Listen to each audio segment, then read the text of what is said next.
time, I would now like to hand the conference over to Mr. Samay Kapoor, his services. Thank you, and over to you, sir. Thank you. Good afternoon, everyone. On behalf of 4S Services, I welcome all the participants to the Apar Industries Q4FY20 earnings conference call. Today on the conference, we have Mr. Kushal Desai, Chairman and Managing Director, Mr. Tnt Desai, Managing Director, and Mr. V.C. Divakar, CFO, Apar Industries. I would now like to hand over the call to Mr. Desai for his opening remarks. Over to you, sir. Yeah, thank you. Good afternoon, everyone, and a very warm welcome to the Q4FY20 earnings call of Apar Industries. These are really unprecedented times. We are all sitting here far away from each other, maintaining very safe distances, and yet remain united in our efforts to move forward despite all the pressures of this pandemic. Wherever you're logging in from, we really appreciate having you with us today, and we wish you the best of health. Let me start this call with a quick industry update. Then I will cover an overview of the performance of the company, and then a more detailed version of the segmental performances. After which we can throw open the floor for questions. We had a truncated March 2020, and in fact it hurts us at Apar in all the three businesses because several of our product lines actually need inspections before delivery. It is really the busiest part of the year, and with the suddenness of the lockdown, several hundreds of crores worth of potential sales was missed. In our B2C business, we lost the entire year-end invoicing and collection cycle. In spite of that, we've reported consolidated revenues of approximately 1,814 crores, which is a decline of about 26% year-on-year, and an EBITDA of 103 crores, which is a decline of 25% year-on-year, and a profit after tax of 23 crores, which is a decline of 47% year-on-year. However, for the full year, Apar delivered a performance with consolidated revenues at 7,465 crores, which is a decline of 6% year-on-year basis. Our reported EBITDA is 468 crores, which is marginally lower by 1.5% compared to the previous year. And profit after tax came in at 135 crores, which is in line with what was posted in FY19. This is after making provisions for doubtful debts in the year of 29 crores versus 5 crores in the previous year. We've been a little more aggressive in making these provisions, taking into account various customers who we have been pursuing and are now in NCLT. And given the current circumstances which exist today, we thought it was prudent to be more aggressive in making provisions. I will now cover a few highlights in the Tnt sector as such. As per CRISIL's estimates, the pandemic will cause DISCOM cash losses actually, to almost 58,000 crores in FY21, mainly due to lower industrial demand which has been there in the current quarter and commercial demand. Rupees 90,000 crore bailout package has been announced in the month of May for the stressed DISCOMs as part of the Atmanirbhar Bharat Abhiyan to tide over the COVID-19 pandemic. We expect this to provide some short-term relief. A much-awaited second phase of the power sector reforms saw some traction with the Ministry of Power issuing draft proposals for amendment to the Electricity Act 2003 in the month of May. FY20 actually saw some good traction in TBCB transmission projects with an award of 11 LOIs carrying an aggregate value of over 13,500 crores in 10 projects. There are 20 more transmission projects which are under bidding for an estimated cost of 23,400 crores. In FY20, India added 11,664 circuit kilometers of AC transmission lines, which is down 48% over the previous year. 65,230 MVA of AC substations transformation capacity was added, which is down 10% year on year. and 3,000 megawatt of inter-regional transmission capacity was added, which is down about 76% year on year. Similarly, execution in the railway electrification has been slower than anticipated.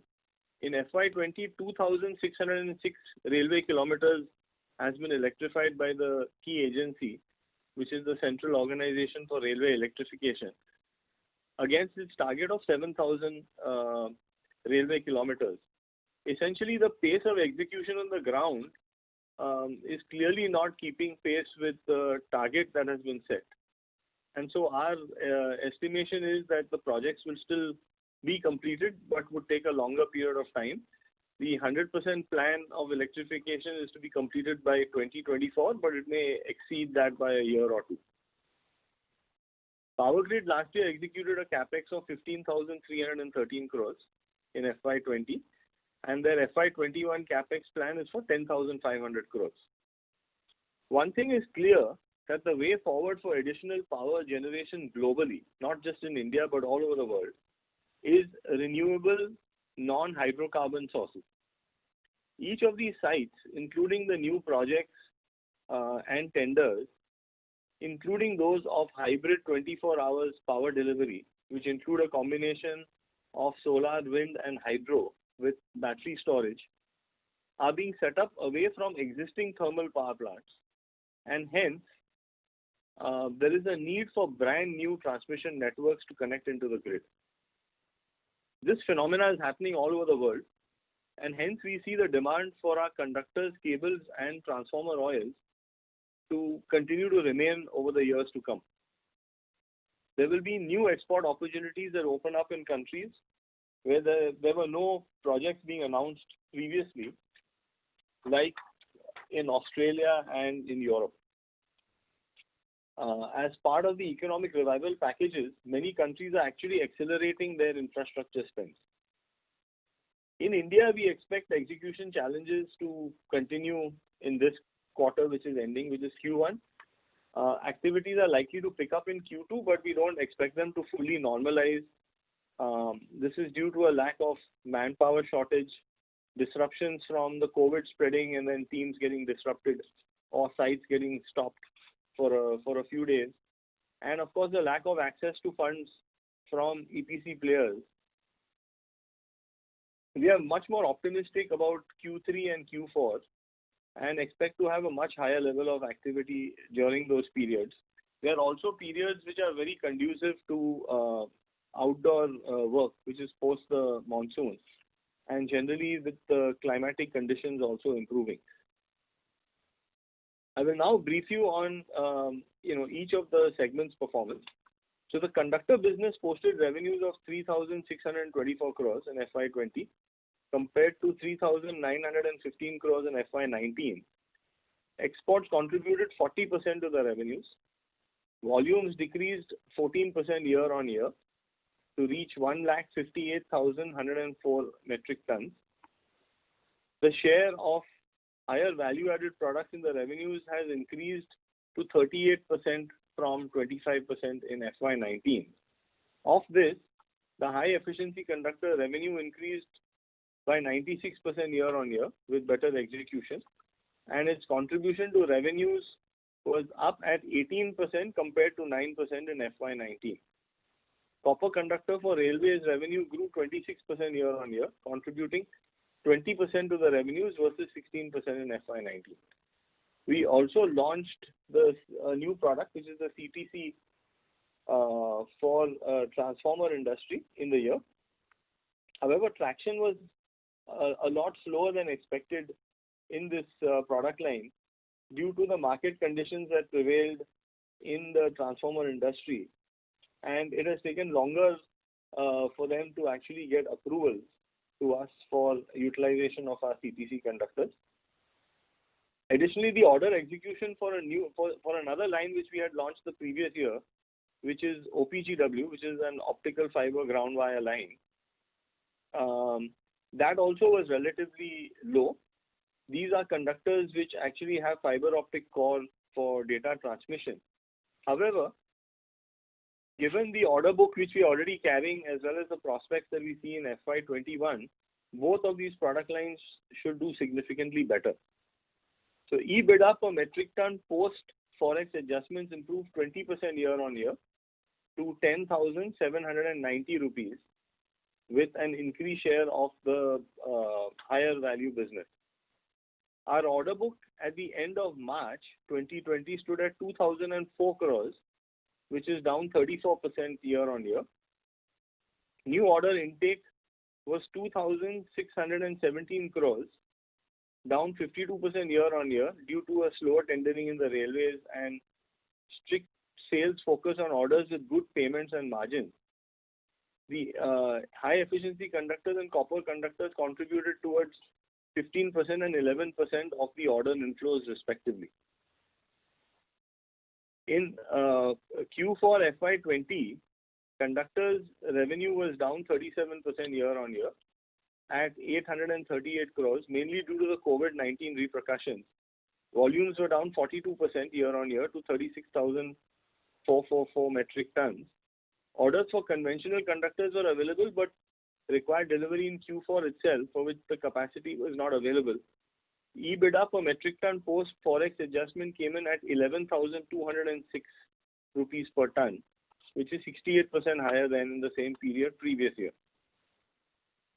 Coming to the specialty oils segment, the revenue came in at 2,323 crores, which is down 12% year on year due to the lower demand, particularly of transformer oils. And then, of course, the lockdown, which knocked off, almost 2/3 of the sale of the month of March. Volumes came in at 403,626 KL, which is 6% lower. The Hamria plant's utilization was up at 68% in FY20 versus 62% in FY19. And export revenues continue to be quite stable. The auto lubes and industrial oils contributed 23% to the revenues. We made provisions for doubtful debts in this segment of 18.5 crores versus 6.5 crores for FY19. And, this has had a significant impact of about 12 crore rupees in the quarter itself. Given the current financial situation, we thought it prudent to more aggressively provide, as revival for these companies that have closed down or are facing NCLT proceedings would be challenging in the current environment. So EBITDA per KL post adjustment came in at 2,990 rupees per KL, which is similar to the figure of FY19. If you look at just the fourth quarter of FY20, oil revenues closed at 545 crores, which is down 22%. Volumes were down 16% year on year to reach 96,921 KL. EBITDA per KL post adjustment came in at 2,030 rupees, which was lower.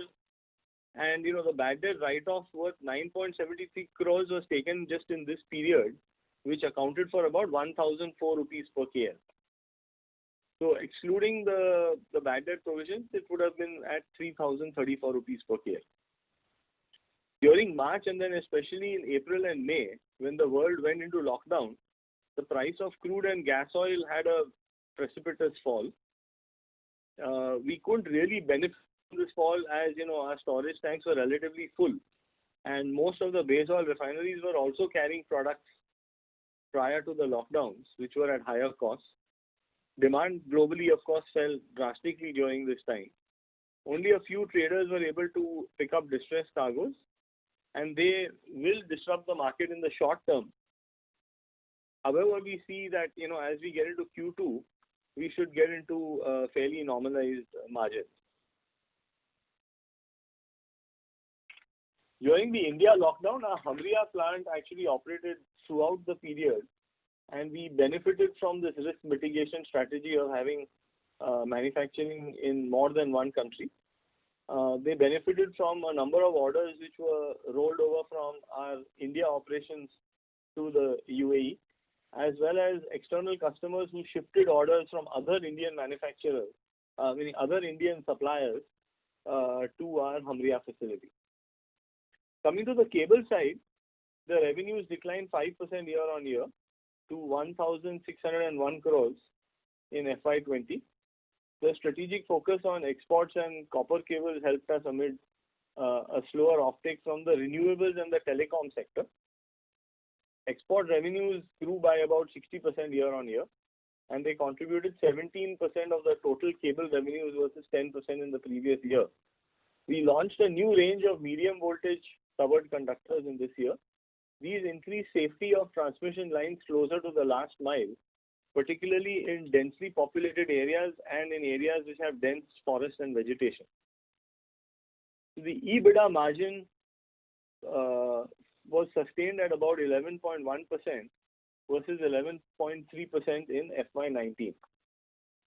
If you come to the fourth quarter of FY20, the cables business reported revenues of 447 crores, which is down 12% over the previous year.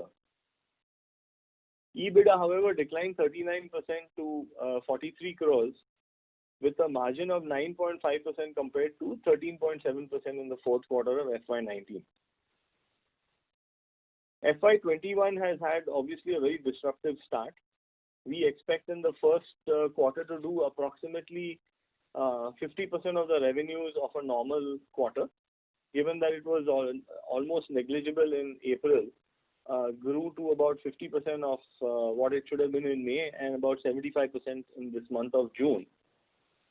The demand will take some time to revive with an expected delay in tendering and lower execution from the customer's end, particularly due to migratory labor issues, which are slowly getting reinstated. Our Rabale plant has been permitted to operate with 50% staff strength as it is located in the Mumbai metropolitan region. However, all the other plants have no manpower restrictions as of now and are operating to the extent that we have orders with commensurately acceptable commercial terms. Employee safety has obviously been of paramount to us. As an organization, we quickly adapted to the new normal way of working with sanitization, working from home, and all the other requisite measures. We maintain a low leverage and are focused on restoring our cash flow levels with a highly increased focus on collections and also aligning more closely our production to the immediate demand that exists.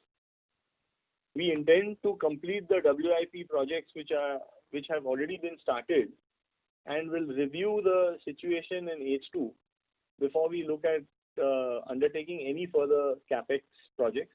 In any case, the original capex plan for FY21 was significantly lower than in the previous 3 years. So with this, I come to the end of my comments. I would like to thank all of you for joining us on this conference call. Pray that you all remain safe, and we can take questions at this stage. Thank you.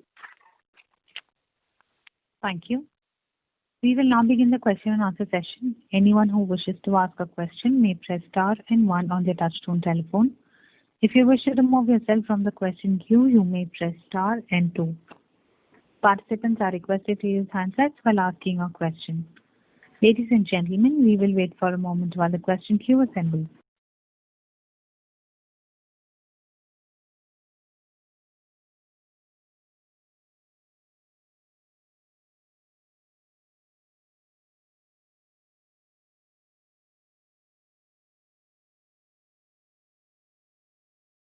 A reminder to the participants, anyone who wishes to ask a question may press star and 1 now.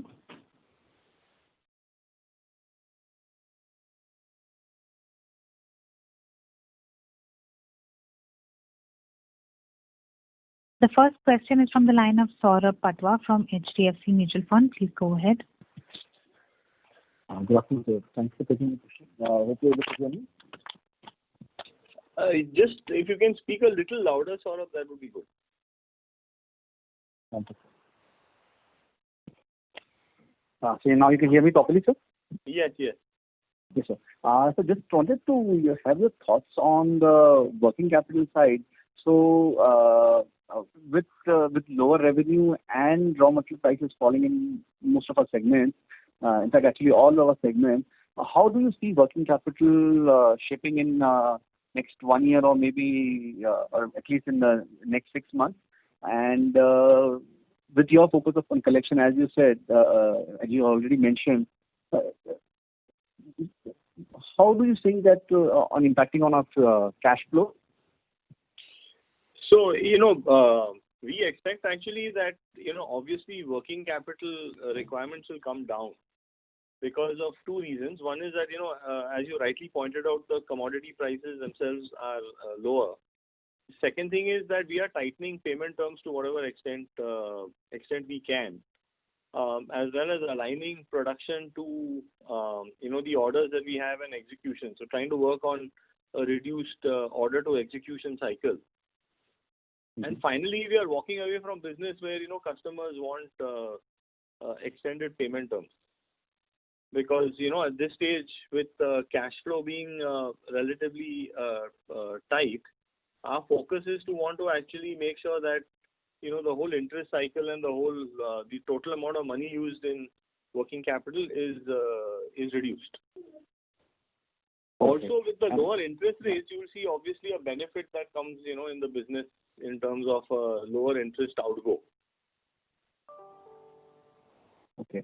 And sir, what would be our LC outstanding as of year-end? LC outstanding, Saurabh? Yeah. Our LC outstanding, Forex is 1075 crore, interest bearing, and domestic is 700 crore. So total is 1775 crores.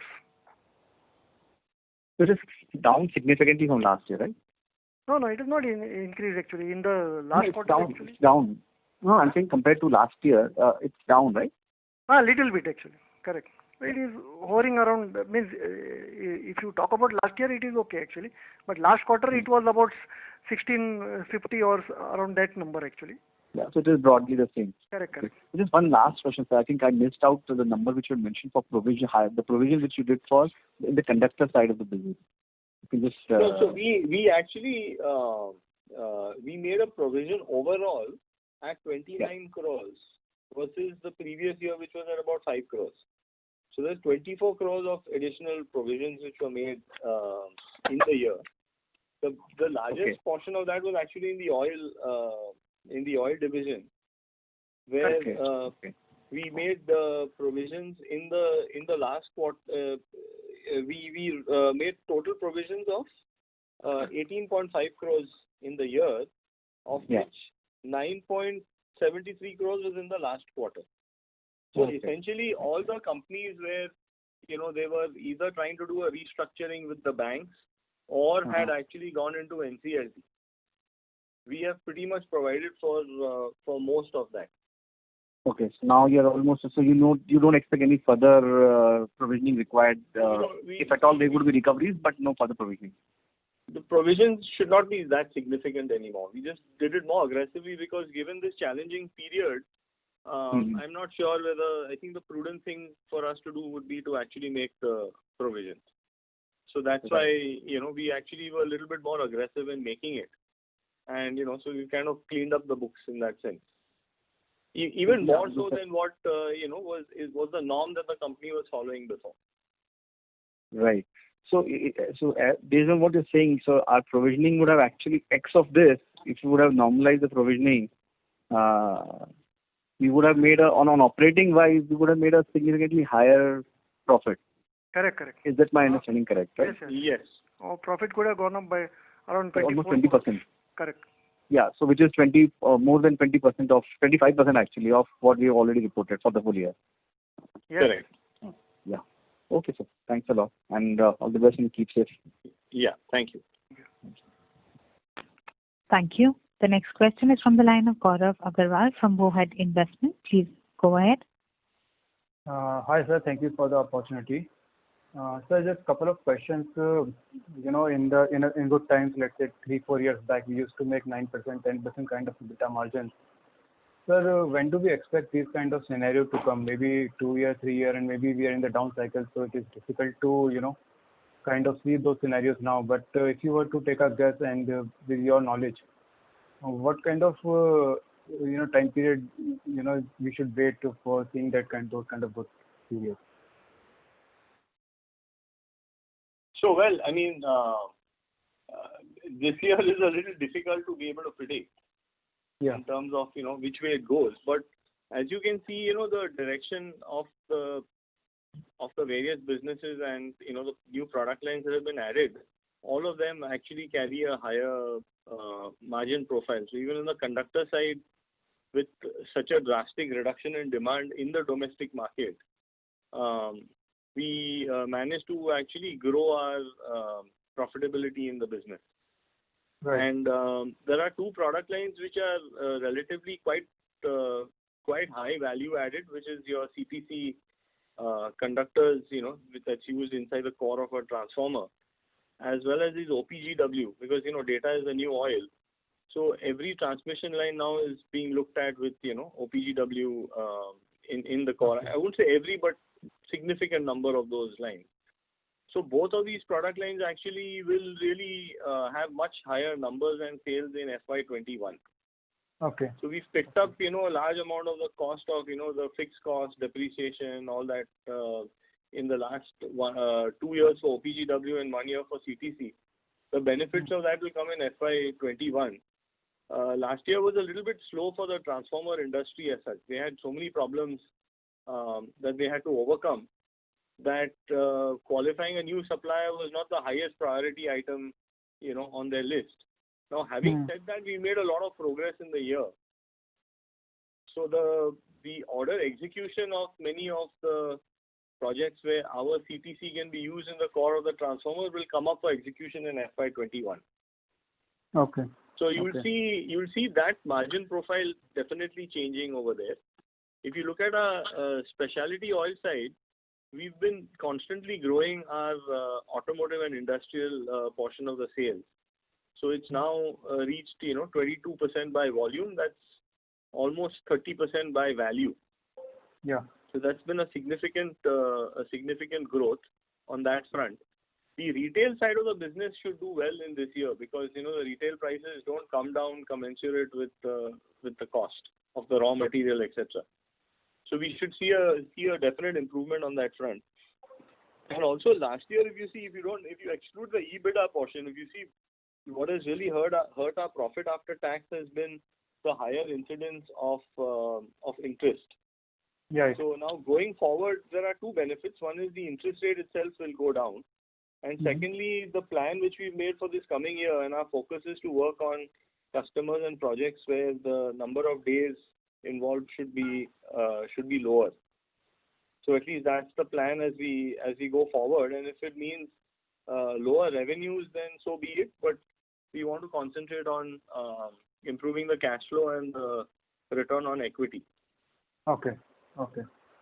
But sir, do you have any internal targets, let's say for FY22 or FY23? These are the broad blended margins you would like to have. Let's say currently we have done, I think, 6% something.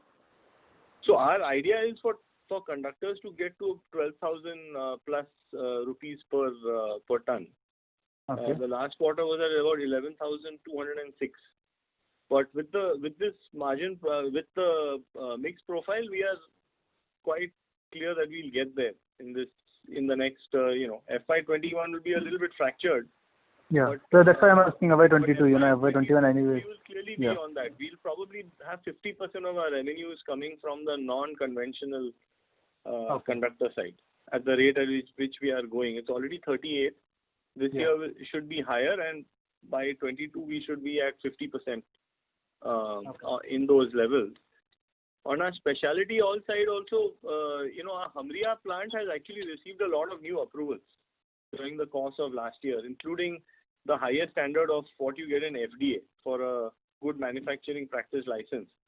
So that's opening up us to be able to start supplying to more and more pharmaceutical companies and more than that, cosmetic companies, which are located outside of India. So that side of the business also is starting to show signs of increasing. We've also got permission and approvals for the Hamria plant from some of the utilities that are there in the region, which actually takes 2 to 3 years. So those culminated towards the end of the last financial year.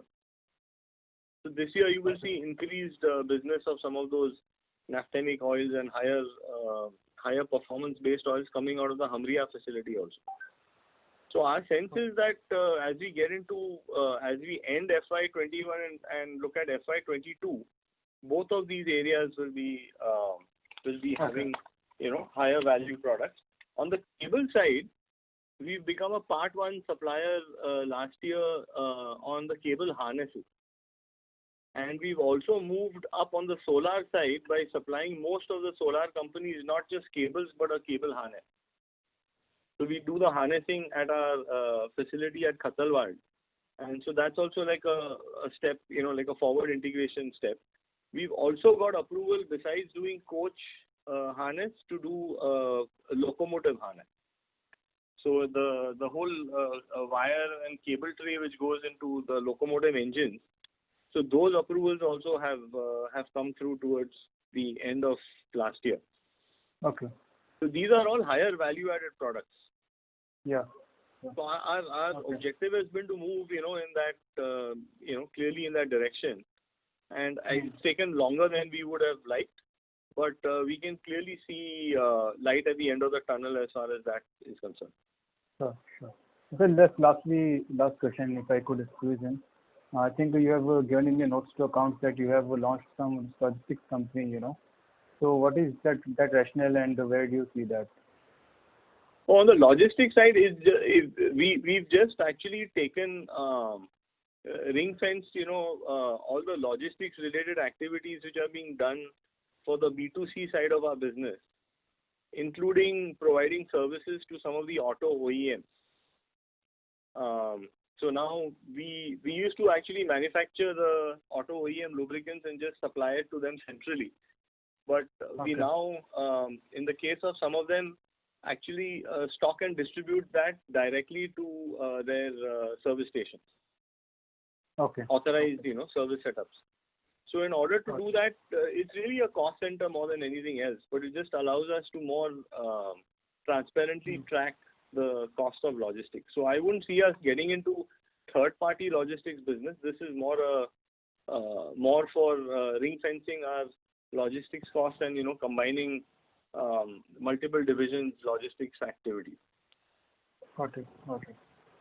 Great, sir. Thank you so much and all the best. Yeah, thank you. Thank you. The next question is from the line of Anuj Upadhyay from MK Global. Please go ahead. Yeah, thanks for the opportunity, sir. I have many questions, sir. Starting with one point which I missed on your opening remark. You mentioned about the composition of the HEC and some other high margin business in our new order book. Could you just repeat that, sir? What portion does the HEC constitute? I guess you mentioned it's 15 and 11% was by? Anuj, copper is 20%. And copper conductor, sir. Copper conductor is 20% and HEC is 18%. So total is 38%. This is for the full year. No. I'm talking about the new order intake which we had. You mentioned about the new order intake. What composition does the high margin business product like HEC or copper conductor constitute? That is 15% and 11%. That is the out of the orders which have come in during the year, 15% is HEC conductor and 11% is copper conductor. That is inflow of orders. Okay. And of our current order book? Current order book is 2004 crores. Out of that, 765 crore is domestic and balance is export. And in the current order book of 2004 crore, HTLS is 18% and copper is 10%. Copper is 10%. Okay, sir. So this 2004 crores of order intake, this is as on March, sir, or as on? This is order pending. This is not order intake actually. 2004 crore is order pending. Order pending. And that is 92,508 metric ton, and it will last us for 7 months. Roughly 7 months. 7 to 8 months. Yes, correct. Okay. So in this you have accounted for the current lockdown period as well, like Q1 current lockdown period means March lockdown we have accounted for. Okay. And as on, if I talk about, sir, post March, say April, May or even in June, So has there been any activity in the new orders inflow, or situation as of now remains stable? I mean, like no activity. As far as April is concerned, we have done close to about 25% of the normal. No. I think Devaki is talking about order inflow. He is talking about order inflow. Achha. Yes, order inflow. Order inflow during the quarter in the conducted division, we got orders of about 517 crores. Okay, fine. You also mentioned about we had a very high inventory in the oil segment, and we couldn't actually take the entire benefit of the fall in the base oil price or something. And during the Q1, I believe there was not much of a fuel supply. I mean, the specialty oil supply to our customers. Then what gives us the confidence that by Q2, our margin across the oil segment would improve, which will be compared to Q4 of last financial year? So what has happened is in the first quarter, we've executed 50. We will end up executing about 50% of the normal business that would be there. So we had relatively full tanks just before the lockdown was announced. So that inventory we are pretty much running through in the first quarter. So what we will start executing in the second quarter is going to really be products that got loaded during the months of May and June. Okay. Which is when the crude prices and all were at a relatively lower level. So that will come into Q2, and the general market prices will increase in Q2. Because as you can see, crude is back up, and so essentially you'll have a much worse Q1, but you'll have a much better Q2. And if you look at the whole first half on an aggregate, we should be performing at least as much as what we did last year, in spite of the lockdown and stuff on a per EBITDA per KL basis. This for a full year? For the first half year. For the first half, okay. Yeah. Okay. Secondly, sir, on the Atmanirbhar scheme, I guess there is no direct benefit to us on this 90,000 crores of one-time loan that the government is giving to the DISCOM, because I believe it's specifically towards the outstanding which the DISCOMs have toward the DENCOs, and not a direct beneficiary to us. Am I right, sir? That is correct. The indirect benefit has only been that the rest of the money which they have available, they have available then for paying their debtors, other debtors. Right. So we have actually managed to, particularly in towards the end of May, after the lockdown started getting lifted, and in the month. So in the first quarter, we've collected a reasonable amount of money from the DISCOMs. Okay. Much better than what we thought we would do in a period like this. And what has helped is that since this 90,000 crores, they have diverted towards paying a lot of their liabilities on the generation side. The monies which they have collected otherwise have been available to clear off other debtors that they have. Other debtors. Yeah. So there has been an indirect benefit in that way. Got it, sir. So on the cable segment, I believe we have been facing few competition from the Chinese parties in the cable segment. Or if you talk, on the cable segment. But now with the government planning to impose ban on the specific Chinese products, would there be any benefit to indigenous players like us, or this is something which will continue?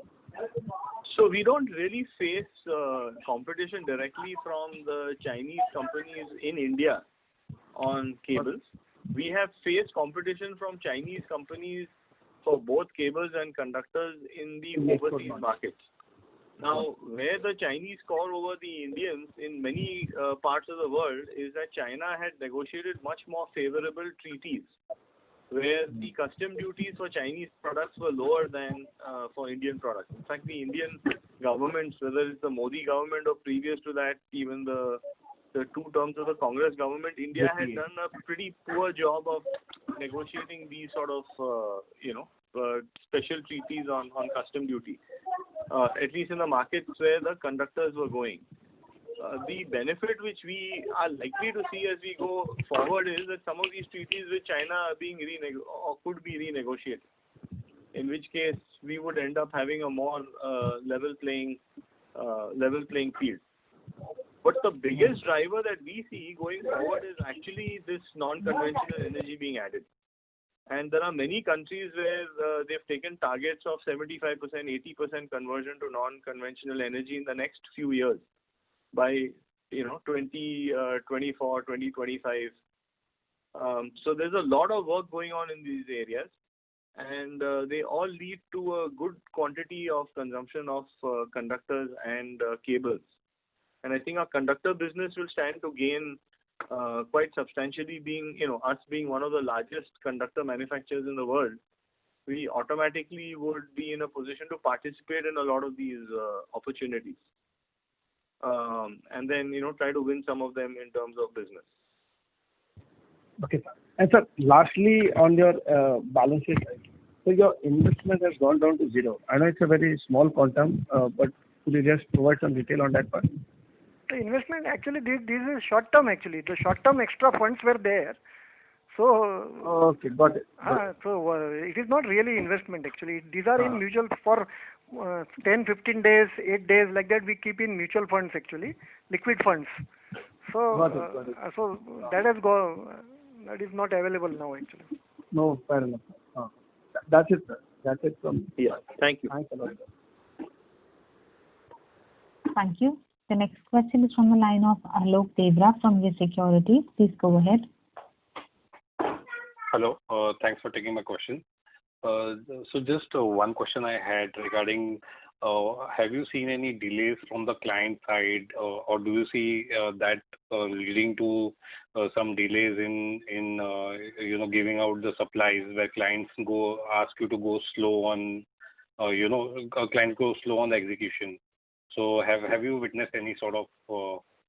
We've had such issues. What we've done through this period is to be extremely closely examining the execution cycle of clients, and then we've quickly tried to realign our manufacturing.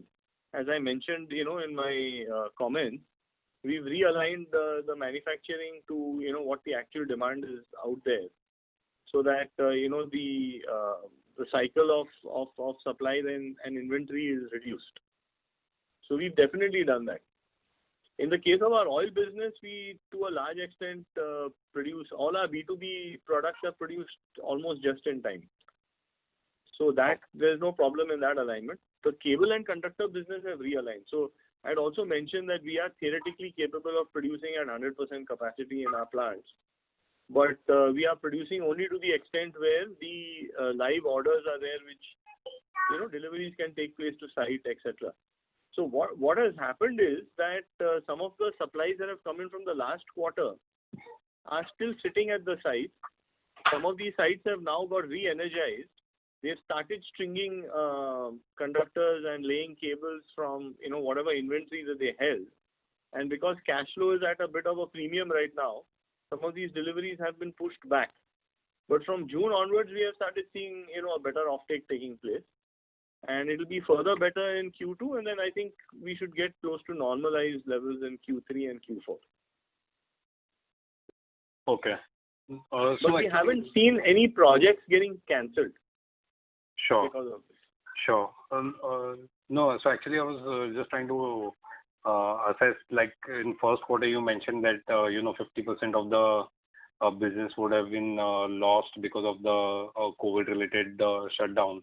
And then, in the remaining 3 quarters, if there is any sort of client side delays, and plus our own issues of labor, etc., then, at net we could be just doing around, say, 80% of what we would do in a normal 9-month time frame from July to March. Yeah, no, I think we'll do better than that. In the July to, in short, we'll be 50% in the first quarter. It's a very high level. 50% in the first quarter, about 75-80% in the second quarter. And then, come back to what we would have otherwise planned to do in Q3 and Q4. So there, execution will be then just basically limited by the orders that you have and the kind of financial arrangements people make. Even today, we have adequate manpower at our end. The years that we've built in terms of investing in relationships with not only our employees but even contract workers who have worked for extended periods of time in the company. We didn't have a big issue with this whole migrant labor running away, etc. So our capability to produce is very much there. Okay. And okay, I think we may end up getting a few orders, with shorter delivery periods also going out into Q2, Q3, etc. if other people fail. We saw a big improvement in supply from our Hamria facility even through the lockdown, simply because a lot of orders rolled over there. We rolled over a few ourselves, and then orders got cancelled of our competitors because execution from India was really a challenge. And we were able to execute that from our facility in the UAE. Okay. Okay, that's all from my side. Thank you and all the best. Thank you. Thank you. The next question is from the line of Praveen Agarwal, individual investor. Please go ahead. Yeah. Hi. Quick question. You mentioned about new products around in conductor division, CTC conductors and OPGW. So typically, whatever business we do, we are among the top 3 in those products and industries. Would you want to, give your thoughts on how on these products, where we stand vis-a-vis competition, and how it's going to shape up in the next 2, 3, 4 years? So Sure. on the OPGW, there are a couple of parties who have been ahead of us, but at the same time there are certain synergies that we have because of already the OFC production that we had in the cable side. So, and also on the transmission side where the OPGW goes, the conductor business has good relationships with the clients. So we see over a period of time that we will be able to grow quite a bit on that side. On the CTC, there are some players before us again here, but at the same time, one of them we understand, was not performing so well. So, and also a few years ago, there was another company which had, for its own internal reasons, had financial difficulty and shut down. So we saw that this is a vacuum, which is there in the marketplace, and there is a potential for another player to come in. So this is the background, and we see that with the transformer oil relationships with the transformer manufacturers, the CTC also is being sold to the same transformer manufacturers, where the good relations are there in place. So, Praveen, just to add to what Chaitanya said here, both of these products will see increased demand worldwide, over the years to come. So what happens with CTC is that it improves productivity and repeatability of, the kind of core that you make in a transformer. So you need less manpower to deliver the job in a shorter period of time, and you can deliver the job more consistently. So it will play a very critical role as you start getting into some of the larger solar installations, because you have much more standardization of the transformers that are there. Unlike an electrical grid where there is a lot of customization which takes place. And in the case of OPGW, because today as data is the new oil, wherever this is used, this is all fiber based and it's for long-term transmission of data. So the way data is transmitted across countries is essentially through this OPGW route, because you don't need any right of way, you don't need any such thing. It's just in the middle of the core that is used, to wrap a conductor around. So we selected these products because A, they had a future going forward. B, as Chaitanya mentioned, we had some benefit either on the manufacturing side or on the client side. Okay. Fair enough. We will get to being amongst the leaders in this space. The products are very new. OPGW started only 2 years ago, and last year was not a very good year to do with anything to do with telecom infrastructure. But this year we already have a reasonably good order book or a pipeline of orders that are likely to come in on the OPGW side. And as I mentioned in my comments on the CTC, you need again a two-stage approval. You need the transformer OEM to accept your CTC for their core, and very often they need to get a no objection from the final utility saying, okay, we can use Apar's CTC, to execute their orders. So both of these actually are two steps, and it takes a little bit of time to get this through. Given the relationships that we've had with both the utilities as well as with the transformer OEMs, we've been one by one, getting the approvals for this. So this year you will see a significant increase in CTC volumes compared to last year. Was like really the baby steps, taken to just get started. Who would be the number one player in either product in the country? In the case of OPGW, it is Sterlite, Technologies, and there is in the case of the CTC, there is a company called Precision Wire. Yeah. Okay. One more question. We talked about that our focus going forward would be on ROE.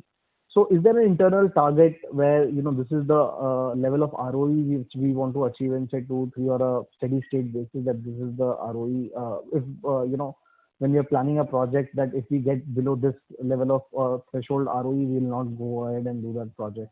So our target is to get to 18 to 20%, which is what, 7 years ago, we used to be in that range.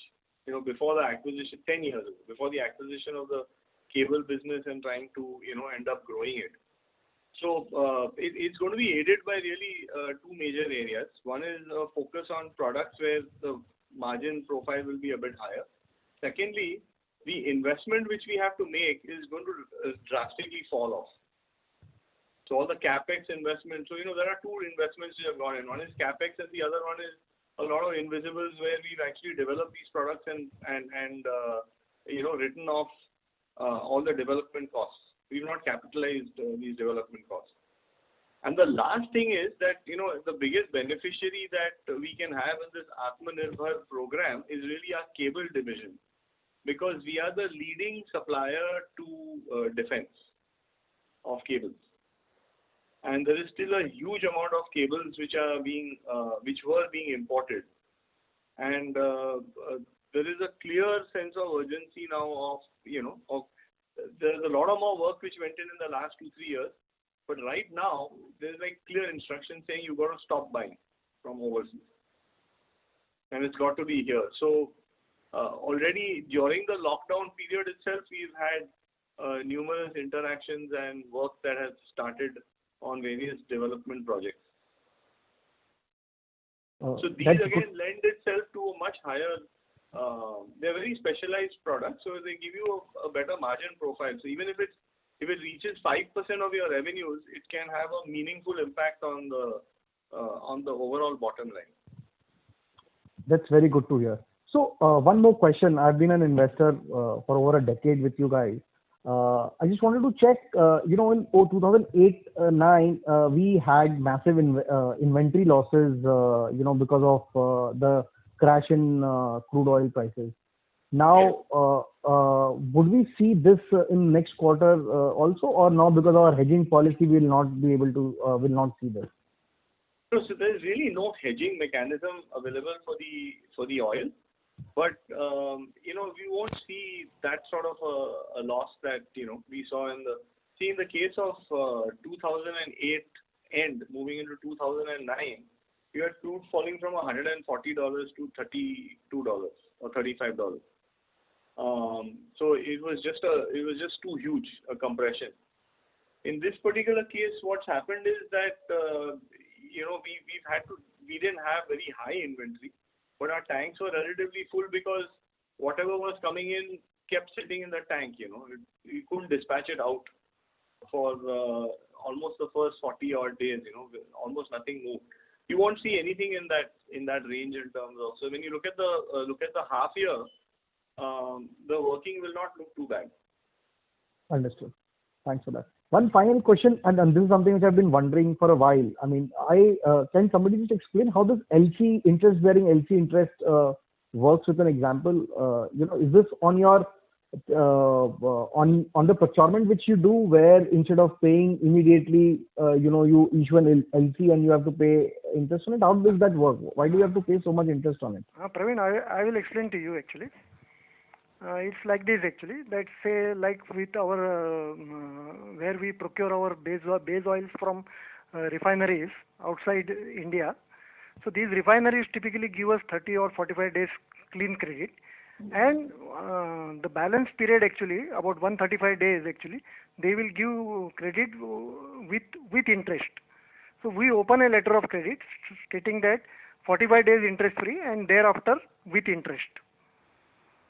So this is how it works actually, and we are required to take this credit because on the other side actually our cycle is much longer, because we have to extend credit as far as our parties are concerned. Understood. So basically the transformer side is the one which actually has a very long credit cycle. When you look at the white oil or the automotive and industrial oil, those cycles are actually shorter. So if you take the total number of debtors that we have, 82 days. Yeah. The oil, the debtors are 82 days actually. But for 82 days also, if you have credit only 30 days, then the managing will be difficult actually. So for that, and then we also have inventory actually, because the supply chain is longer actually. It takes time. So the total, we always have inventory of 60 days sitting at our refinery as well as which is in the pipeline. In transit. So about 30 odd days in the plant and about 30 days on the water.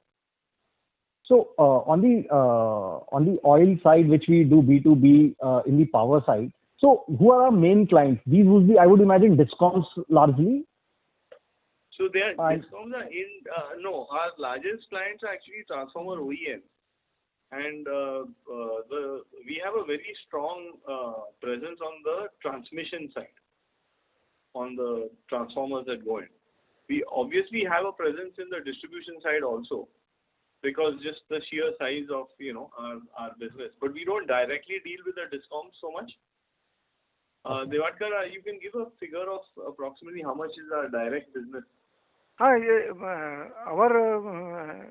interaction with DISCOM is hardly 10%, less than 10%. All others are OEMs only, mainly GE, T&D, ABB, Bharat Heavy Electricals, Bharat Bijli, like that. All big transformer manufacturers, Toshiba, big and small. I have given you big names actually, but there are a lot of small transformer manufacturers also. Understood. So my related question to that is that working capital cycle is so stretched. I would imagine between you and one another player, you control 90% of the transformer oil market. Now, since both of you should have so much bargaining power, and I would imagine transformer oil would cost so little of the overall scheme of things for these guys, but cost of failure would be so high that you can demand that I need to be paid on time, and if both of you decide to ask the same, then essentially these guys have to pay you on time. Would that understanding be correct? Or am I missing something? The concentration is not as high. It's not as high as 90%. Our market share is in the 40s, and the second largest player is closer to 28 to 30% in terms of the thing. But a lot of the players, everybody asks for extended credit. In the last 4 or 5 years, the working capital cycles have come under a lot of pressure.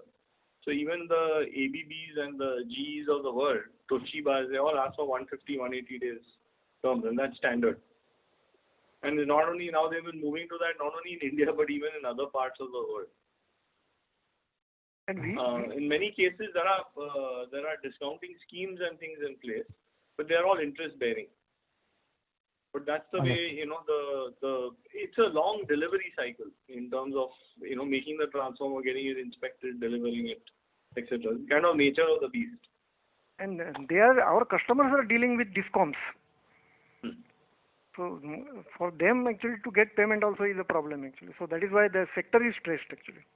So that's the reason that the transmission companies is not an issue, but there the actual delivery cycle is longer because the transformers are very large and there are multiple stages of inspection happen before you deliver a transformer.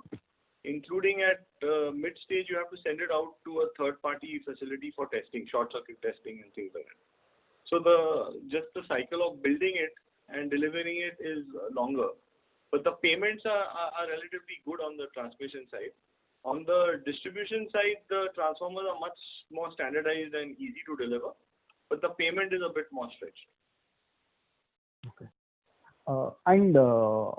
Once this transformer gets installed, how frequently these oils needs to get changed?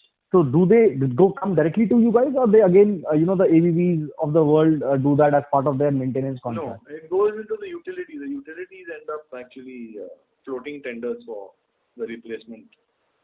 And does that happen once a year? 5% a year is the top up, and the life of the oil, depending on how the utility has managed to maintain the transformers, it can be anywhere between 15 and 30 years.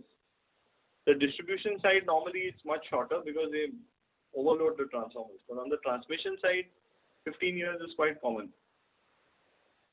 So this is not like an auto lubricant which we need to constantly replace and change. So you're saying the transformer, this is like the OEM once every new machine gets installed, and that's when you need that. It's not such a high consumption item as in the case of an automotive lubricant or an industrial lubricant. Understood. Should we, Praveen, go to somebody else and then you can join back? Yeah, sure. Thanks a lot. Thank you. Thank you.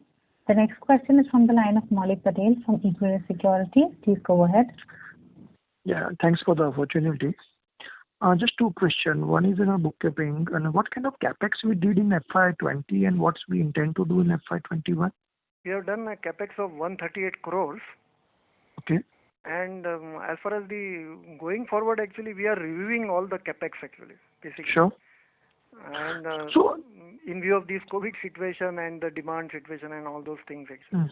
And then by September we'll take a call actually. But as Kushal Bhai explained earlier actually, as it is, there was not much capex which was there for FY20. Sure. Yeah. And I think this 138 large part was for the cable, right? No, we've spent, there's a certain amount which we spent even in our loop blending side, where we've come up with a with a new generation blending system for, the automotive industrial lubricants at our Rabale facility, including upgrading the automation, blending, the filling, all of that. Okay. But that is largely completed. So the ongoing capex anyway was planned to be significantly lower. We were not expecting to do a capex which exceeded, like 40 odd crores. But that also we will sit and review now, in September. Anyway, because of the current COVID situation, we don't want any construction guys on our site, until the new cases coming up are drastically reduced. And so, we'll review it, towards the end of the second quarter, and then decide whether we want to go ahead with this or just postpone it further. Okay, got it. And second and the last question is on the conductor side.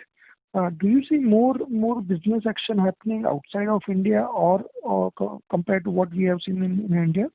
Because I think one of the comments you mentioned that this non-renewable and non-conventional energy will require a lot of transformer. I couldn't get that particular point. I mean, how that will link with the conductor demand? So what we were saying is that with the renewable energy, which is at different places, depending on where it makes sense for solar and wind, then that needs to be connected to the grid. Sure. So that generates the additional demand for the transmission lines. Okay. And also the nature of the generation, where at part of the day the generation is, the flow of power is one way, and in the night hours it may be the other way. So that also means that there is an additional requirement for transmission system. Okay. Okay. Yeah, that What is actually starting to happen is that, as Chaitanya said, you have a problem in terms of the time of the day. And you have an issue with respect to a season. Like wind power in India is more seasonal. Sure. And when wind is generated, solar is very low. And when solar is generated more, then the wind is less. So now the new type of projects that are coming up in India, just taking a cue from other parts of the world, is to have integrated hybrid projects. So they combine solar and wind, and in some cases even hydro, because they have to meet a certain level of power to be delivered continuously. And the fourth leg is actually a whole battery setup. So that when excess power is generated, it's stored in the battery for taking care of the different time of the day that is being generated. So we started this system in India. First set of bids actually went in during the lockdown period. Renew Energy has won something, Adani has won something. But these are the type of projects which are running in many other countries in the world. And in some of these places, what happens is that the wind is in a different location and the solar is in a different location. So from each of these locations, you need a transmission line to come into a grid. So it's because it's a hub and spoke type of arrangement, there's a lot of more demand for conductors that is coming up. They're smaller in size, but much more, in terms of volume and the number of kilometers to be covered. Because a typical thermal plant ran into thousands of megawatts at a particular location. Got it. But are these... They have a larger solar and a lesser wind, in some cases a larger wind and a smaller solar. So a lot of variety is there. Malik, one more point is that some of the countries where there was no transmission work going on, because they were already having transmission lines, but because now they are changing to renewables. They were on thermal or some other thing actually, and nuclear. Now correct, no? Nuclear. Nuclear, thermal and nuclear. So now they are changing to renewable. That's why that demand has come up. Like what Kushal bhai explained is Australia and Europe, Germany, etc. So there was no demand earlier for our products actually. But now because of this changeover, now again new transmission lines will be required. So in a nutshell, the distributed power generation compared to the earlier concept which was there prevalent 10 years back was in a single location power generation is much more beneficial for you in terms of conductor demand and everything. Okay, great. Absolutely. Thank you. Thank you. Thank you. The next question is from the line of Pratiksha Daskari from Equitas. Please go ahead. Hello, sir. Thank you for the opportunity. So most of my questions are actually answered. I just wanted to know this the new transmission opportunity that you see because of the new grid required for renewables. Are there any specific markets that we are targeting or any specific geographical clusters where we are seeing more demand coming from? So this is a global phenomena, and basically we are already supplying conductors to almost all the different major markets, whether it is the Americas or the Africa, Europe, and Asia side. So we are not really specifically concentrating on anything, but definitely wherever the opportunities are coming up, then we are very much in that market. Okay. There's a lot of work coming up in Europe because in Europe, Australia, in Scandinavia, you've got like Germany, Spain, France. Many of these places they have set some very aggressive timelines. And what we are given to understand by some of the larger EPC players that exist in these geographies is that part of these COVID stimulus packages is being spent in infrastructure build-up because that directly gives local employment, and as you build this infrastructure. So we will start seeing, those kind of tenders or those kind of opportunities coming up. So, we've heard that from, Spanish contractors, from German contractors, etc. In Australia, Australia has a very favorable treaty with China. But as you can see in the newspapers, there's already a little bit of a spat happening between those two countries. So if that Otherwise, they have a 5% advantage over Indian products. So if that gets reduced or flattened, then we can really go in a big way. We already started supplying cables, solar cables into Australia. And we are the second largest supplier of transformer oil in Australia. So all of those have seen a little bit of a resurgence. We will see in our numbers for last year, even in our transformer oil business, our overseas business has grown. Right. And some of it is being driven by demand for, transformers that are coming up against these new generation sources. Okay. So going forward, actually, demand will continue to remain steady. That is the main point, which we wanted to make, because, there's a new normal coming up after, this COVID. Fortunately, the way we look at it is that our products are actually not going to be affected. In fact, the demand for them may, in fact, grow. Okay, understood. So Hamria, you mentioned that the capacity utilization has improved because there has been some switching of orders from Indian facilities to there and also peers. So for the year ahead, what kind of steady state capacity utilization can we expect, which is not at probably the cost of our Indian plants? So, we last year did 68% capacity utilization in our Hamria facility. Right. So this year, I guess, in spite of lockdowns, COVID, all these things, we should probably be upwards of 75%. And there are some lower, some trading type business and all which is being done there, which we want to defocus. We want to concentrate much more on as we started getting more and more utility approvals, we want to concentrate on what that plant is really one of the best plants in the world built for, which is to deliver high quality transformer oil, high quality pharmaceutical and white oils, etc. So the volume will go up there and the profitability also will go up there. Okay. So this, you mentioned 75%, sir, upwards of 70%. 75%. We'll be upwards of 75% this year. Okay. And sir, you mentioned something around this defense cables that you said that we have been aggressively supplying in this sector, and you see some opportunity coming with the whole push on self-reliance in defense. So if you could just quantify, what's the market size that we are looking at here, and what could be our potential share, and what kind of import substitution? We have a reasonably good share of what is produced domestically. There are only a couple of suppliers that are very active in this area. The market size is not yet known to us because many of these products, in the defense is a very secretive sort of segment. But what we are seeing is that there are a number of new projects which are starting to come to us, and some of the proof of concepts which we had done earlier, they are now getting more rapidly commercialized.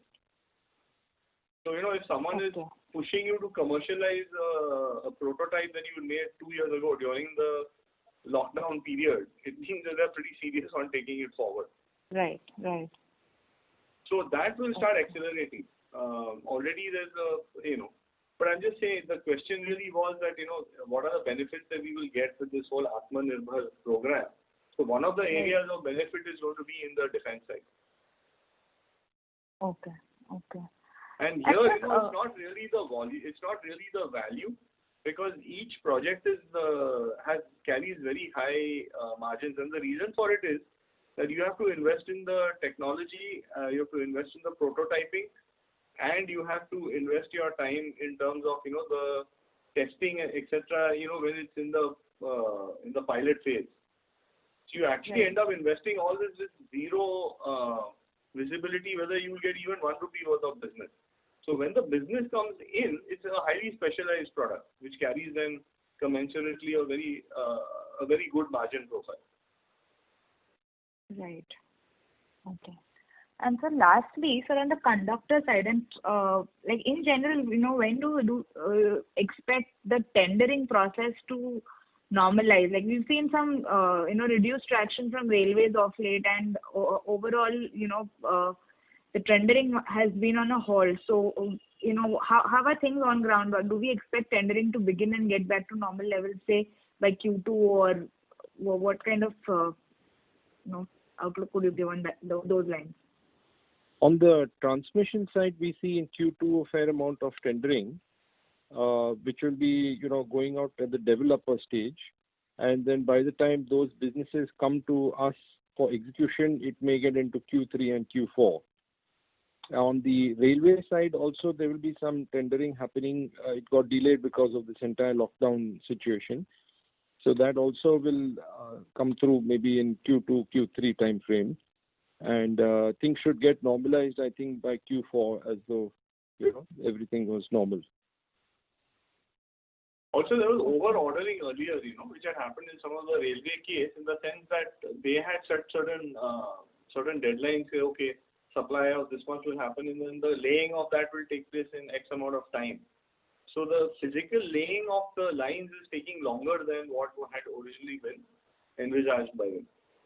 So that is also one of the reasons why the speed with which the ordering has been or tendering has been done has been slowed down until the backlog is being cleared. Okay. And so collection with railways, is that a concern, or the collection with railways is relatively better?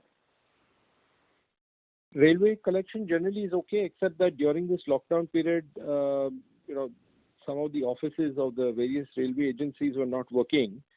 So that was causing some delays in the whole system. But I think in the middle of June onwards, things have improved. Okay. Yeah. Thank you, sir. Thank you. The next question is from the line of Saurabh Patwa from HDFC Mutual Fund. Please go ahead. Hello, sir. Hello. Yes. Can you hear me, sir? Yes. Yeah. So just wanted to understand, see, like last few years, we have seen a decent uptick in our EBITDA margins, but the same has not been converted to the bottom line because of the growing interest cost. So, what's your thought on that, and like any strategy to because it is largely basically because of the credit LC charges which we've been paying, right? But won't it be prudent to increase the debt in that case? Because now we are almost debt free, right? See, there is no doubt there is a stress in the sector actually. See, our close to 82% is coming from the power sector. 80% is coming from power sector, and power sector is stressed actually. Although we are not directly dealing with these discoms and all these parties actually, but our customers are dealing with them, and they are taking some extended credit terms. So we have seen some increase in the number of days across all the businesses actually. But as Kushal Bhai says, now actually we will tighten all these things actually, and we'll try and see that we reduce this interest cost. Other thing is that with the commodity prices going down and the interest rates also going down, we should be able to see some reduction in the interest cost. Of course, if for during this COVID period, there will be some additional interest actually. We have taken some moratorium for COVID actually, because the cash flow was very slow in April and May. Okay. Some increase will be there because of COVID actually, but otherwise overall we feel that the interest cost should go down for the same level of business. Okay. And another question was more on the macro level, as in like see, when we with this straining this India-China relationship, do you see any impact on the OF supply, which is largely from China and Japan, getting impacted to India? On the optical fiber, you say? Yes, sir, optical fiber side. So there's a huge surplus of optical fiber in the world, huge. And we have no dependence really on any of the Chinese optical fiber guys. We buy something locally from India, and we also buy from Japan. The Japanese fiber is extremely high quality fiber. Yes. So depending on the nature of the projects and the specifications, so we really don't see any problem on the. In fact, the biggest problem on the fiber optic side is actually the demand at the moment. Right. But it is increasing, as you mentioned, that is OPGW thing and all. So over time, the demand should come back. So there is actually a need for a lot of more optical fiber to be laid, just for the network itself. There's still too much dependence on mobile and stuff, and you can't really get to the speeds which are required unless you have physically fiber. But the other demand will come up from this FTTH, fiber to the home. And so we've invested in some of the capacity. We've converted a line to a FTTH line, and this year we will start supplying, the FTTH fiber also, going fiber to the home, because the demand from BSNL and BBNL and all that, I think with the current financial situations that they are in, is very, very poor. Okay.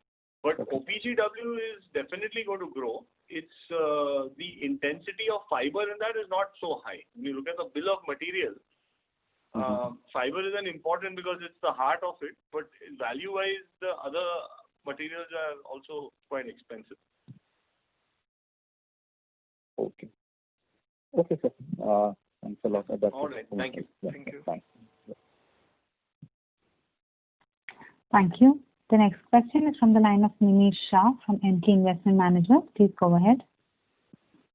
Yes, sir. Thanks for the opportunity. So just wanted to understand, in the cables division, our margins were down on a QoQ and YY basis. So any specific reason for that? Yeah, the main problem we faced was that cables which went to the railways, defense, all these places, they require inspection prior to dispatch. And that whole thing from 15th of March onwards itself, there were some of the larger states had starting to look at lockdowns. In Maharashtra went into, Andhra Pradesh, Maharashtra, Punjab, they all went into lockdowns before the national lockdown. So all these inspections which were going on, they all froze. In fact, some of them are just getting completed in the month of June. And some of them will even push, into July by the time the test results are out. So that was really otherwise we were expecting a very good month and a relatively good quarter across our businesses in the month of March. Okay. So basically the revenues, we couldn't book the revenues, but we had to incur the costs. Correct. So that we have incurred the entire cost. Practically, okay. other than power not being utilized, everything else was utilized on, was absorbed on a lower sale, which otherwise was a profitable sale that would have happened in March. So by Q2, we can we expect stabilized margins in the cables too?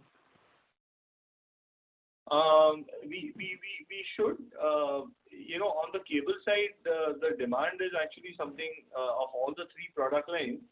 The power cable side, the demand may be the most affected because of the position of the DISCOM. So we'll take it as it comes, but definitely the offtake will increase. The other thing, of course, is that there's a lot of work which is supposed to be happening in FY20 in the solar and wind side of it. And with the recent announcements, of wanting to put in custom duty on panels and things, those things are a little bit ironed out. So our sense is that Q3, Q4 will be quite strong. Q2 will still require a bit of stabilization. Okay. And so another thing was, do we foresee for the next 2 to 3 years our export mix going up substantially? Absolutely. Absolutely. Because and that will as we mentioned earlier, some of these developed countries and new geographies are opening up with new infrastructure requirements. Right. So and it's across the board. There's transformers going in, so transformer oil requirements increasing in terms of conductors, of course, and even cables like solar cables and other LT cables, etc., used for evacuation or connecting things up at the different sites. So our sense is that over the next few years, our export as a percentage of the total will go up compared to the domestic. Okay. That's it from my side. Thank you and all the best. Thank you. The next question is from the line of Abhishek Gupta from Goldman Sachs. Please go ahead. Yeah, hi. Thanks for giving me the opportunity. First of all, sir, I remember last quarter we had some trouble in dispatching some of the railway order on the conductor front. Just wanted to be sure, have we been able to dispatch in this quarter or there's still something pending on that front? I think the last quarter, as in the Q4 you're talking about? Q3, I think there were some order issues because railway already had piled up inventory, and because of which we couldn't dispatch our HEC conductors. So if you can update on that. The railways are not using the HEC, they're using the copper conductors, but they had postponed their requirements. So definitely there was a big pickup in Q4, and we had actually all the intentions to dispatch out the full quantity as per the requirement in March. But even the March supply got disrupted because of the lockdown situation. So that is what the situation is. But yes, there was a good amount of tendering that happened, and that is why there was a pickup in demand in Q4 for the railway conductors. Okay. Another question is, I think we were talking about this on cable front, that E-beam capacity was supposed to be kind of running at almost full capacity utilization factor. We were looking at it that way. And there were some plans to expand capacity in that area. So now, given you're saying that most of the capex is under review, does that mean that this E-beam capacity, given the demand situation, is at least sufficient for the current year? And an extension of that is, how long would it take for you to incrementally set up E-beam capacity whenever you decide on it? So we've already, there's a new machine that's already been ordered. It's physically at our site, and all the civil work and everything is done up. But the hookups and stuff we're not able to do because the foreign engineers need to come in. Otherwise, we were going to start the installation work in the month of March itself. And just when the work was to start, the lockdowns started taking place. So most of that capex has already been incurred. The payment of the machine is still balanced because that's linked into the installation of the thing happening. But the civil work, everything is all done. And what capacity can it add to our existing capacity? So it will increase the capacity by 33%. We have two machines. This is the third one coming in. And it's been selected in such a fashion that you can synergize the operation of all the three, given the kind of mix that can be made across them. Sure. So our sense is that once travel opens up, then it will take 3 months to complete the installation, and then 1.5 months to do the final machine settings, etc. So about 4.5 months once the engineers are able to come in after. Right now, because the requirements also have been a little bit subdued, we don't see a problem in terms of servicing current demand until all this happens. So we should hopefully have additional capacity available in place for Q4. Got it. Another question is more from an accounting perspective. So did we kind of take any write down in terms of an inventory, and this is more specific to oil in the current quarter, given the kind of fluctuation we have seen on the price side? It was not required actually. We checked up actually the cost or realizable value, whichever is lower. So it was not required actually. Okay, so what will really happen is that the value addition that will be available in Q1 will be extremely low. So it's not that finished product will be sold lower than raw material cost like that happened in 2008, 2009. It will be sold at a value which is equal to or higher than the selling price, but the value addition will be, or the gross margin will be very small. Not enough to cover, all the other overheads and things, and especially because the volume is much lower in that first quarter, there will be a loss which will be there in the business. Having said that, there should be a good margin expansion in Q2 because you have the benefit of slightly cheaper oil and a recovery in the prices of crude and gas oil and all these other things. So, this is an extension of the comment which you made earlier on the call when you said H1 profitability on the oil business should be similar to what we clock in the gone by fiscal of FY20. Now, if I look at the H1, first half. H1, yeah. So first half, if I look at the EBITDA or other rupees per KL, you were ballpark at about 2.7 rupees per liter kind of a profitability in that segment on the overall volume in H1. So do you believe after almost assuming a flattish quarter, you will be able to have a much higher recovery in margins in Q2 to justify H1 being equal to the H1 of FY20? Yeah, absolutely. Okay. And just one last question from my side. What was the forex impact which was taken in P&L this year? Because somehow the cash flow statement shows that from a 23 crore loss gain, there was a 40 crore loss. So is it something which is already passed into P&L? See, there is a close to about 51 crores is there actually, which is there, the applicable exchange which is there. And out of that, 31 crores is the open period forex actually, which we, for investor purpose actually, we capture in the EBITDA. We adjust in the EBITDA. And balance 20 crore is the forward cover cost which is there. So you're saying there was a 31 crores forex impact? 31 crore open period forex impact and 20 crores forward cover cost. So total 51 crores. So out of 51 crore, 31 crore for investor purpose, we adjust in EBITDA. If you see for all our businesses, it is EBITDA before forex and EBITDA after forex. So if you take the delta of these EBITDAs, you will find that 31 crores has been captured there.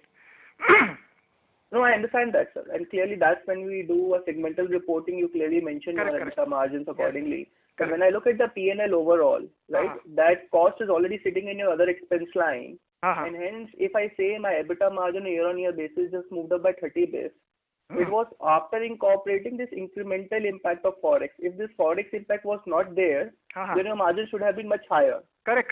31 crores. So 31 crores has been adjusted in EBITDA actually. If 31 crores was not adjusted, then EBITDA would have increased to that extent. What was the same number last year, just to understand the delta? Or, 15 crores. Last year was 15 crores, same number. But last year must have been gain, because at least the cash flow is showing a delta from gain to losses. The cash flow is different and accounting is different. No? So that's just clarifying. So you're saying cash flow, what numbers I am giving you is the accounting number actually.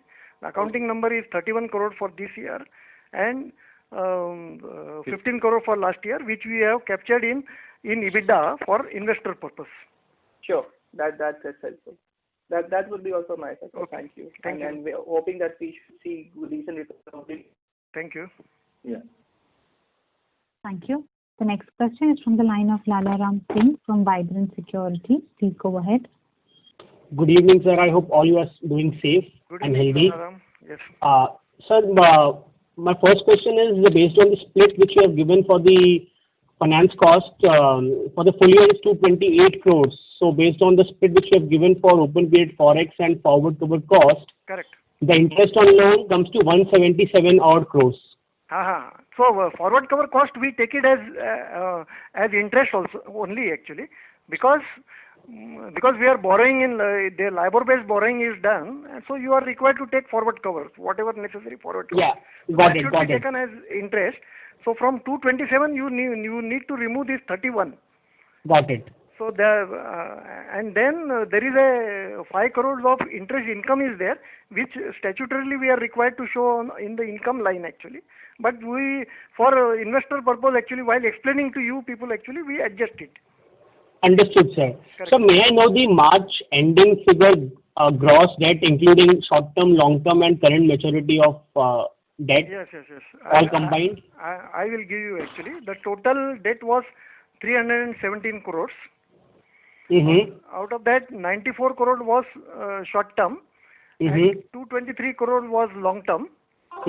And then the LC liabilities, earlier number I have given LC, interest-bearing LCs. So forex interest-bearing LCs was 1075 crore and domestic interest-bearing LCs was 700 crores. So that totals up to 1775 crores. Correct? Got it, sir. My second question is to Mr. Kushal and also Chaitanya. Overall, when you say in light of COVID, have you seen any fundamental changes in the dynamics for any of the business segments in terms of one, weak competition going away, or number two, in terms of working capital, trade rules have in terms of the are they extending, because we are saying that we are trying to reduce receivable days. So in which area do you see that opportunity arising? Because at the end of the day, if the dynamics remain the same, I don't think that maybe a practical, I don't know how far that will be practical to do. So your comments on post-COVID, is there any fundamental changes in any of the business segments? So, in the post-COVID situation, actually, we don't see any fundamental changes as such.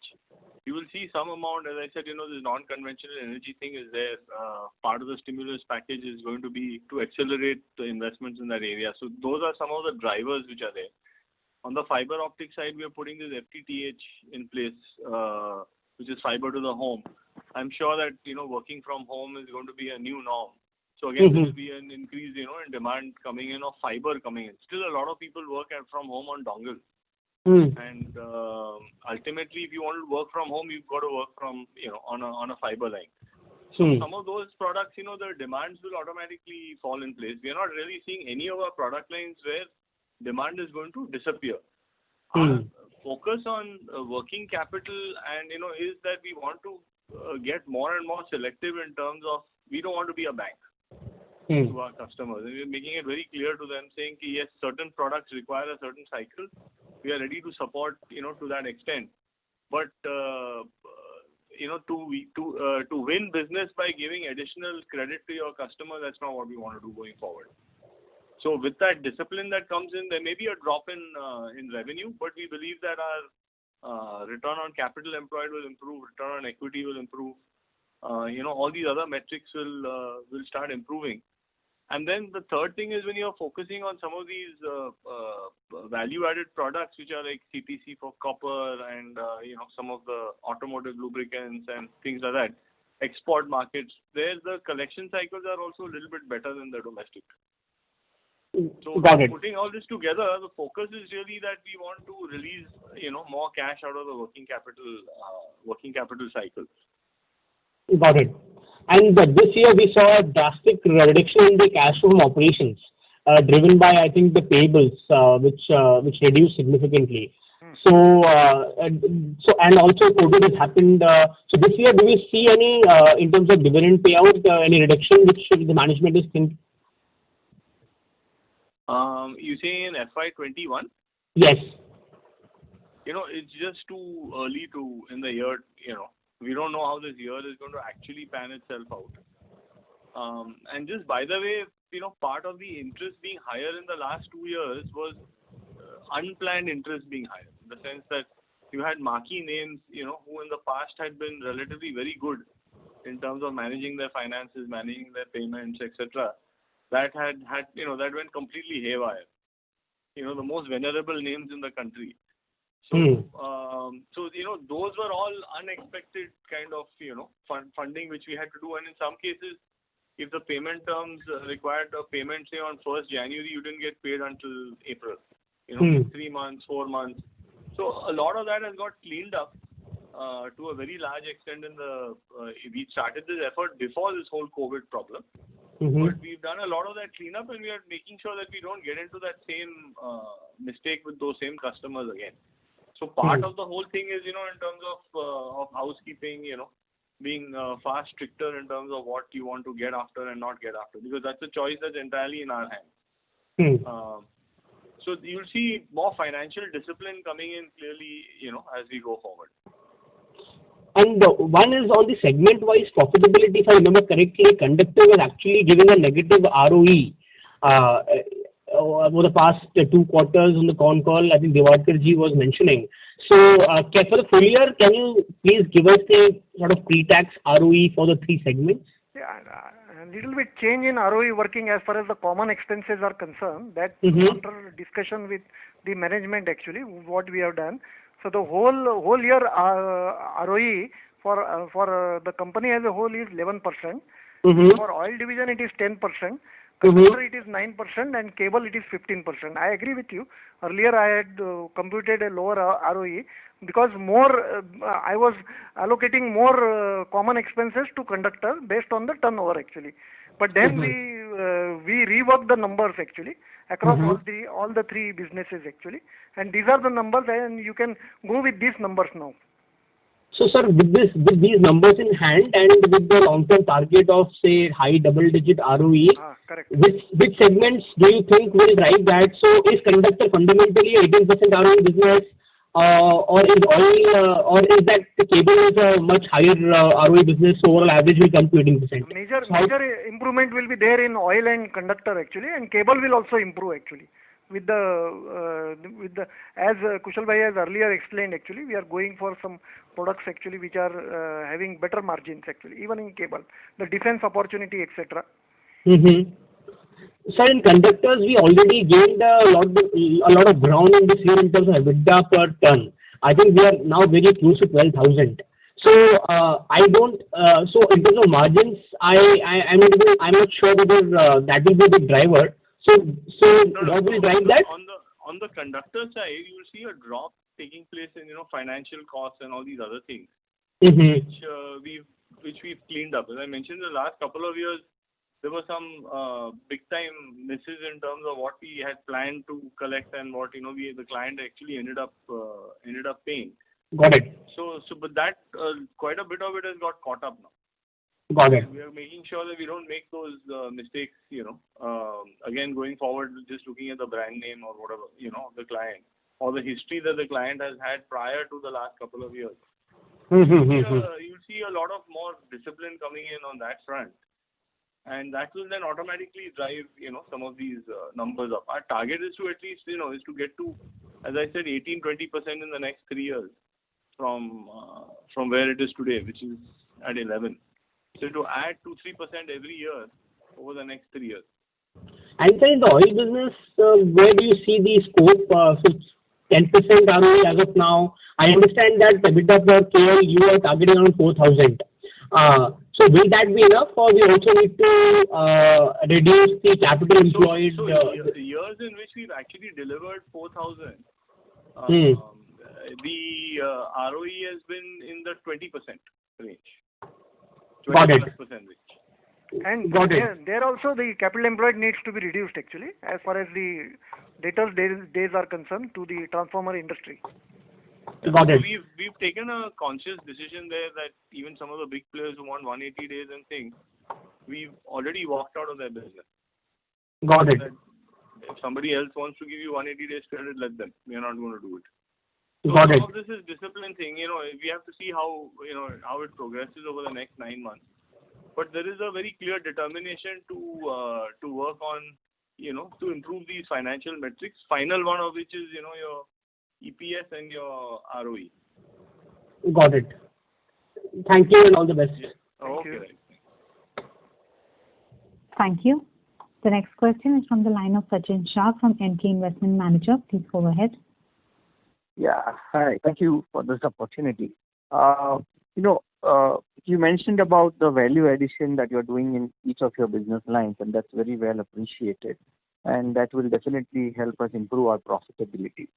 But what I wanted to understand was that, as you mentioned in your opening remarks, that the power grid is actually going to spend much less this year and maybe even a little later.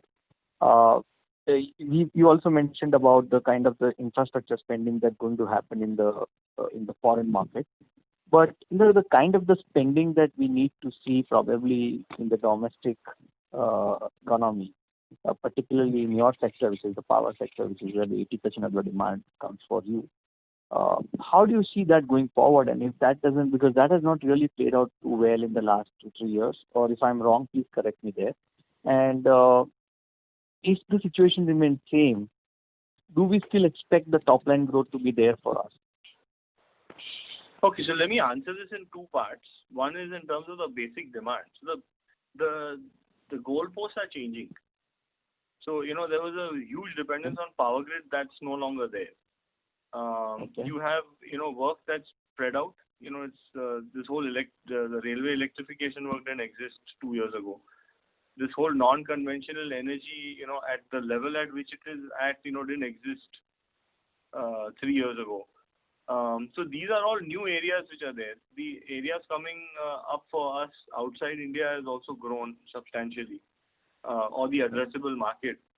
So you will start seeing demand moving around. Power grid will always be a large and relevant customer for us. But the kind of dependence which we had in the past on power grid is not going to come again, in the foreseeable future. Right. In terms of top line, our focus is actually not to focus on our top line. We are happy if we contain our revenues in the 7,000 crore range.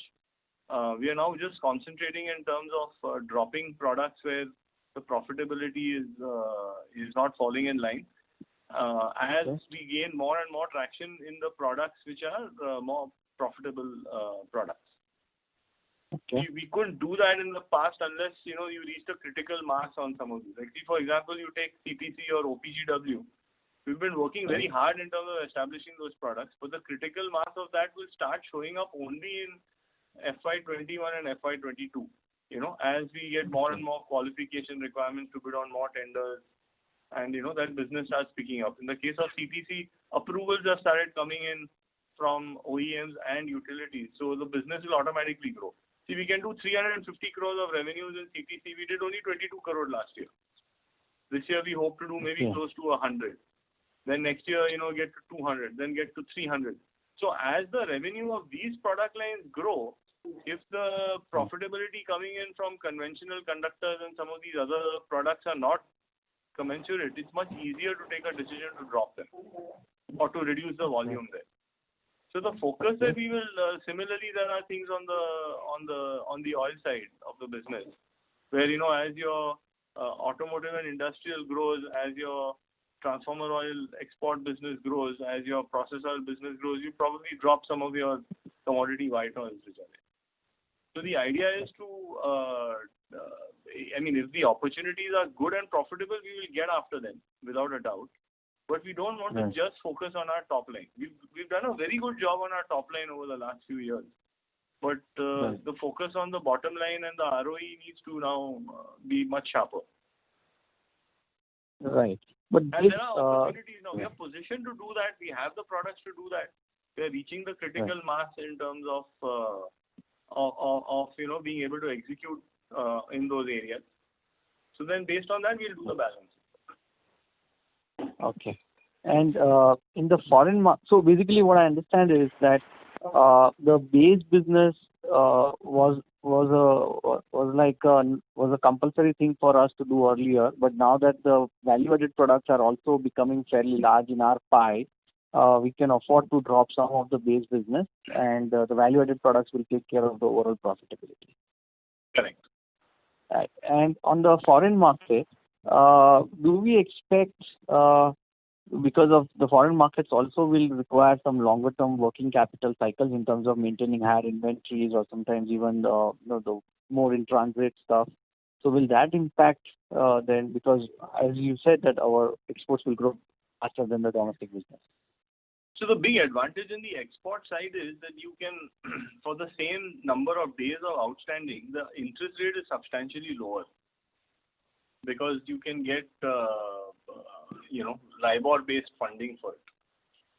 Also, you've got lines of credit that are available, and a lot of the overseas customers don't necessarily demand the same number of days of outstanding. But even if they do on a like-to-like basis, the interest rate is much lower. Like you're looking at sub 3% versus 8.5% in the domestic rupee scene.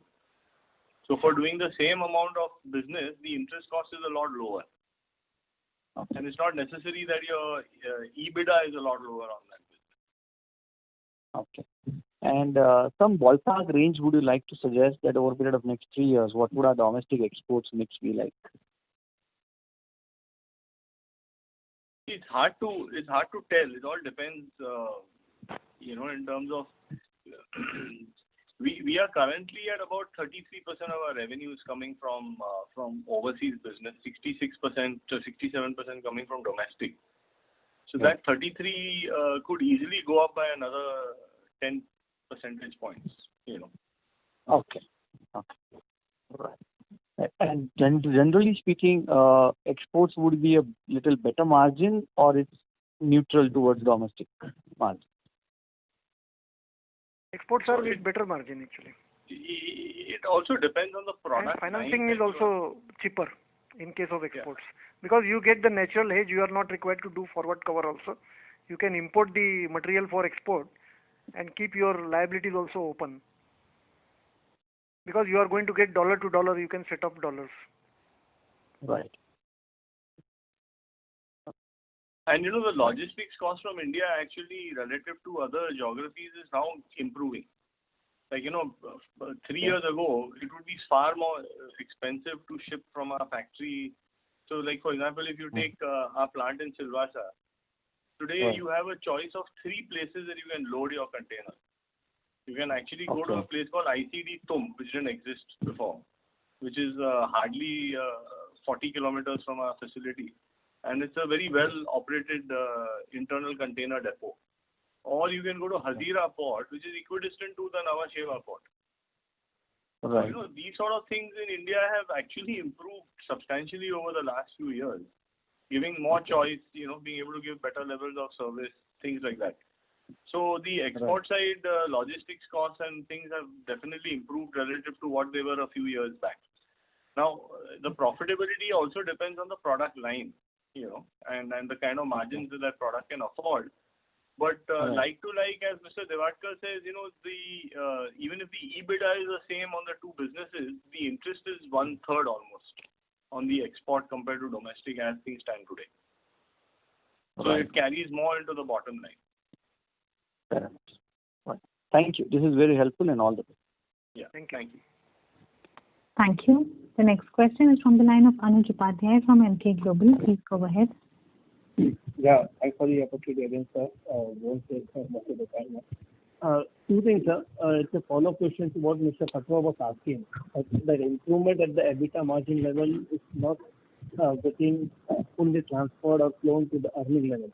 So is it, if I assume it, would it be correct that the credit interest which we are paying on the procurement of the base oil is not being fully recovered from our customers, largely because of the higher risk level? Is it correct, sir? Or something which No, so we've had the biggest problem has been the number of days which have gone up that were unplanned for from customers because they were not able to pay, in time, and in many cases it actually stretched for a significantly longer period. So as I mentioned earlier, we are in the process of cleaning that up. We have done a substantial amount of cleanup in the last few months.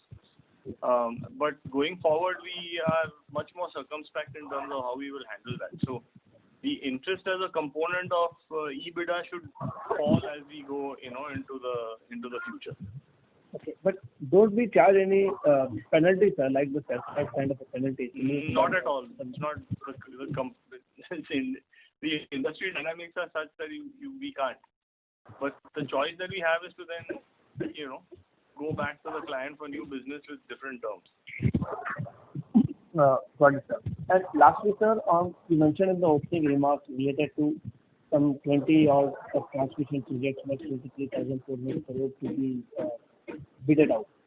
Any timeline, sir, when we expect this tender to be floated? Hello? Yeah. Hello. Chaitanya, you want to take that? Actually, I got disconnected, so I've just got reconnected just now. So I don't know what the question is. I repeat, sir. In the opening remarks, sir has mentioned about the 20 odd transmission projects worth 23,400 crores to be bidded out. Yeah. So any timeline when we expect this tender to be floated? Yes. Those may come up sometime in August time frame and may get finalized by September. Okay. And are these specifically for the renewable projects or is a mixture of both? So these are mostly these tariff-based competitive bidding, and part of that is the RE grid, and some of them are also cost-plus basis of power grid. But most of them are tariff-based competitive bidding. And yes, it is mainly driven, as we discussed earlier, because of the renewable energy coming in India in a big way. So that's why this demand is getting generated. Okay. That's it, sir. Thanks a lot and take care. Thank you.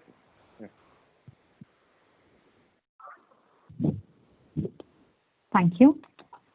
First up, for now, we don't have anyone in the queue. Yeah. So maybe we can then wrap up the call. Sure. Would you like to add any closing comments? Well, just in terms of, as I mentioned during the initial opening remarks, our sense is that, Q2 will still have a number of challenges stabilizing.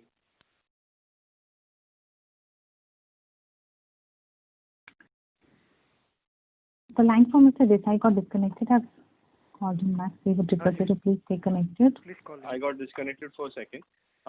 We see Q2 still having a few challenges. Expect the business levels to come up to about 75 to 80% level if there are no more lockdowns and stoppages. We see a much brighter Q3 and Q4. We also see our addressable markets growing, outside of India, as we mentioned, and we are quite pleased with the product portfolio that we have and the progress that we made in terms of reaching critical mass in terms of those products. So we are hoping that in FY21 you'll see a higher percentage of that business taking place, even though the overall business may be a bit lower because of the pandemic, and then a full effect of that happening in 22.